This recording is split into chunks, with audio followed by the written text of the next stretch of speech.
Explosões e colisões mecânicas são situações em que ocorre conservação de quantidade de movimento. Isso acontece porque a duração desses fenômenos é tão breve que o impulso de eventuais forças externas torna-se desprezível, não afetando consideravelmente a quantidade de movimento total do sistema.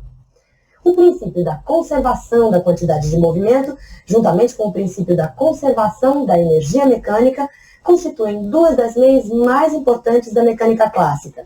Veja com o menu os exemplos e os exercícios. Olá, pessoal. Nosso curso de mecânica já dobrou o cabo da Boa Esperança. Já estamos chegando no final do curso de mecânica. Sempre lembrando, a parte de mecânica é a que mais cai no vestibular, seja em São Paulo, no Rio, Minas Gerais, Nordeste, no Sul, é a parte que mais cai. Não tenha dúvida disso, vestibulandozinho. E o assunto de hoje é um assunto muito importante. Conservação de quantidade de movimento. Conservação de quantidade de movimento. A quantidade de movimento é dada pelo produto massa-velocidade. É uma das grandezas mais importantes da mecânica. Agora, existe um princípio, talvez um dos mais importantes da mecânica clássica, que estabelece o seguinte: num sistema mecânico isolado de forças externas, a quantidade de movimento total permanece constante. O que é um sistema mecânico isolado de forças externas? É um sistema no qual a resultante das forças externas é zero. Então, num sistema mecânico isolado de forças externas, a quantidade de movimento total permanece constante. Esse é um princípio tão importante, gente, de uma abrangência tão grande, que eu vou colocar no vídeo para você fixar. Então, lá no vídeo, exercício número 1. Uma nave, um míssil, vamos imaginar um míssil, dotado de velocidade 100 metros por segundo. A massa desse míssil é 2m. Então, lá vai o míssil, em movimento para a direita, de repente o míssil explode e se fragmenta em duas partes em massas iguais, né? Parte A, parte B, massa M, massa M. Admitamos que a parte B, a de trás, a da esquerda, recue com velocidade de 20 metros por segundo. A pergunta é, moçadinha, qual a velocidade do pedaço A imediatamente após a explosão? Qual a velocidade da pontinha do míssil logo após a explosão? Ora, explosão é sistema isolado de forças externas. Portanto, deve haver conservação da quantidade de movimento total.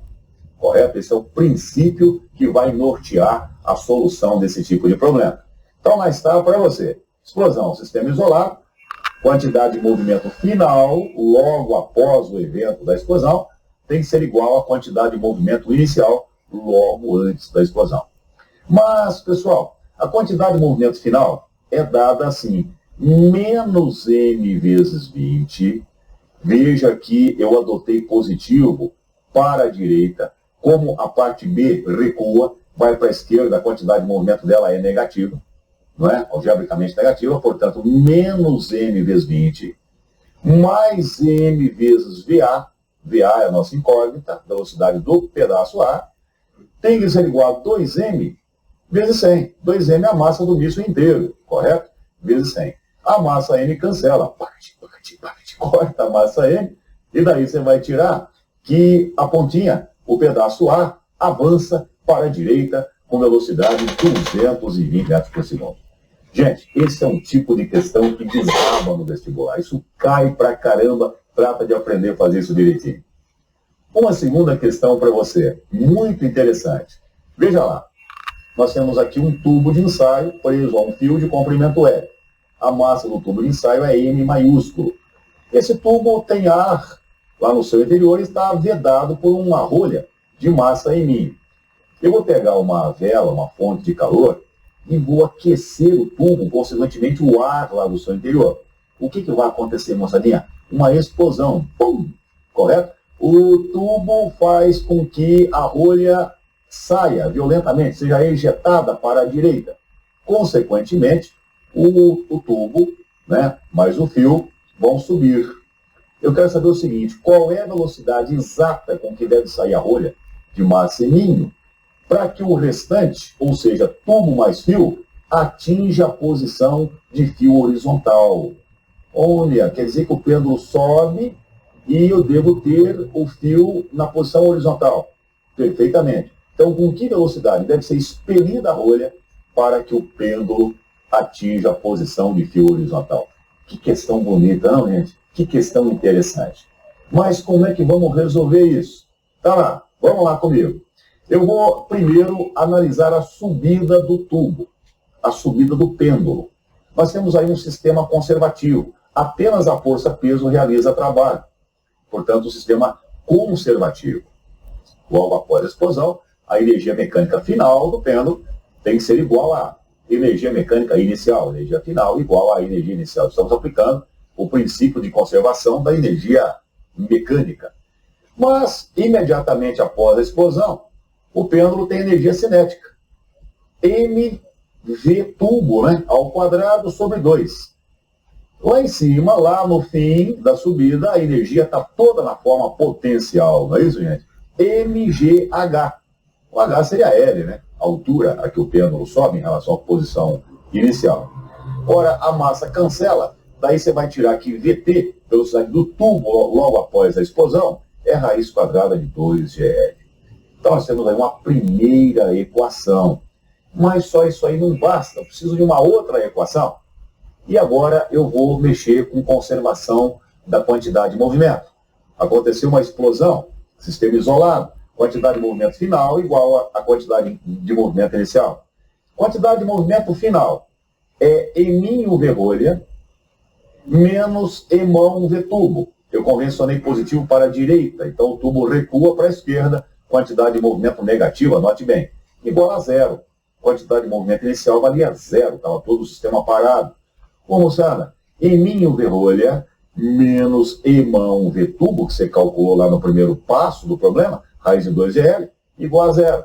Daí você vai tirar que a velocidade da rolha deve ser exatamente emão sobre eminho, raiz quadrada de 2GL, para que logo após a explosão o pêndulo consiga subir à posição de fio horizontal. Uma boa questão, uma questão literal, muito rica, muito bonita, que usou o princípio de conservação da energia e conservação da quantidade de movimento.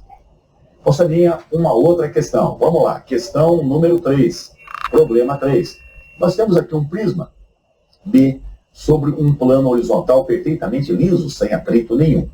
Eu vou pegar uma bolinha A, vou abandoná-la de uma altura 1,2 metros em relação ao ponto de impacto. A bolinha vai cair, massa eminho, vai colidir com o tubo e após o choque, consta que a bolinha se movimenta para a esquerda, correto? Se movimenta para a esquerda com uma certa velocidade. Pessoal, a pergunta é, calcular a velocidade do prisma, VB, logo após a colisão. Logo após a colisão. Ora, como é que vamos resolver isso? Aconteceu uma colisão? Colisão também é sistema isolado de forças externas. Portanto, deve haver conservação da quantidade de movimento. Lá está.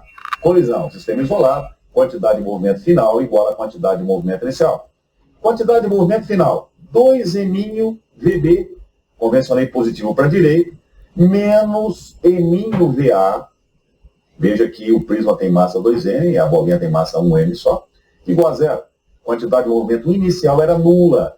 Daí você vai tirar que a velocidade de A não é o dobro da velocidade de B. Logo após o choque, a bolinha sai com velocidade o dobro da do prisma. O prisma sai para a direita com uma certa velocidade e a bolinha sai para a esquerda com o dobro dessa mesma velocidade.